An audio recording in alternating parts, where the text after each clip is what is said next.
UNESCO for United Nations, the ones that give you all the wonderful sexual stuff for the children at 5-year-olds and so on, and who want masturbation in class eventually. And I've read the articles from UNESCO itself, your lovely United Nations. Part of it too was the dehumanization. They said they'd have to bring in to humanity, to control him, and to get him to believe that he wasn't so special after all, knock him off his pedestal of being the supreme creature on the planet, according to Huxley. And there were different techniques to do that. A lot of it was through entertainment, and a lot of it was also through debasing society. That's why you ended up with fetuses in jars of urine in art shows. And the artists get grants from your governments to put them on display. This is part, literally, of the dehumanizing process that you've been taught to go through. Here's an article here that ties right in with that. This is June 23rd, and as it says here, animal hybrids or human hybrids spark controversy. National Geographic News. That's going back to 2005, actually, the first article here. Scientists have begun blurring the line between human and animal by producing chimeras, a hybrid creature that's part human and part animal. It's all through sci-fi movies as well. Chinese scientists at the Shanghai Second Medical University in 2003 successfully fused human cells with rabbit eggs. The embryos were reportedly the first human animal chimeras successfully created. They were allowed to develop for several days in a laboratory dish before the scientists destroyed the embryos to harvest their stem cells. Now, do you believe they've stopped at that? Do you really believe they have stopped at that? Do you? Of course they haven't. And there's stacks of articles out now. I read one last week there from New Zealand where they're also putting human genes in goats. They've been doing it in pigs for years, by the way. They even had pigs a few years back that had human blood circulating in them. So that's part of the dehumanization from fetuses in jars to fetuses everywhere, and so what's just a fetus? Now, a fetus basically is a baby. Don't forget, it's a dehumanizing terminology they used to separate an idea or a fact into a vague idea, which is something separate or otherness from you. And they actually teach them in school, getting rid of a fetus is no more difficult than getting rid of a wart. So they liken it to getting rid of a wart, which is not a pleasant thing. So a fetus is not a pleasant thing, you see.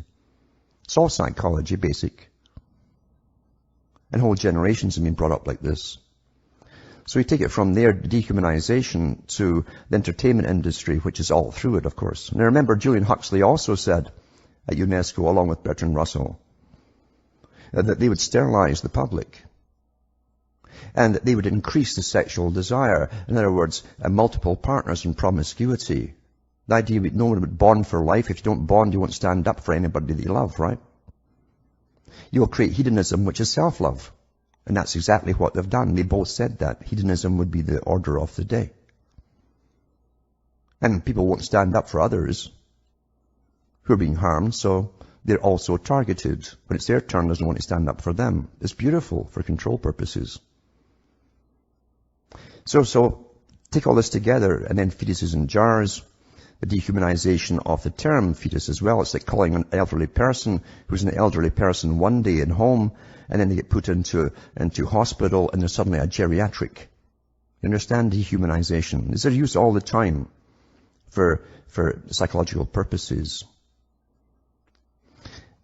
The entertainment industry has been so good at increasing the whole idea of massive promiscuity. Now, watching much music or television, music, MTV, it's literally simulated sex, and the next, see how far can you go once you're jaded, you understand?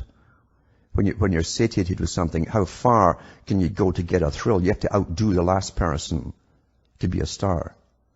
And remember, all these characters that you see on Much Music are managed by a whole team of professionals above them. They're little actors at the bottom. But their music's written for them. They're dancing choreographers. That's all done for them as well, choreography. They're managed. They're managed from the minute they get up in the morning, right through their entire day with everything they say and do. By very professional people. I'm talking about certain professions that have to do with the inner drives and the workings of the mind, exactly as Bernays said. Anything goes, you see. Anything goes. Fetuses in jars of urine, putting some feces there as well.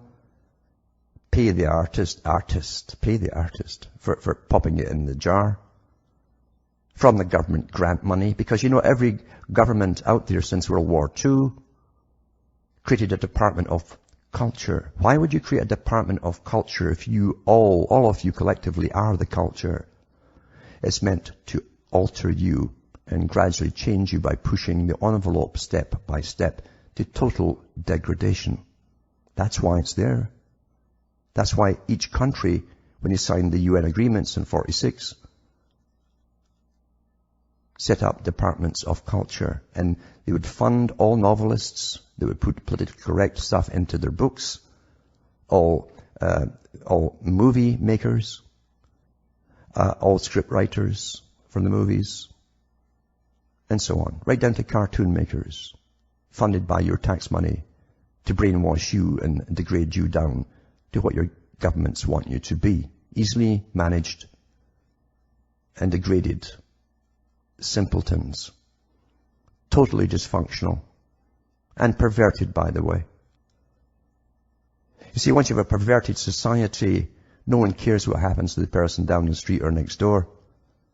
And anything can go, but it's always directed by those who rule you. It's about ruling you easier.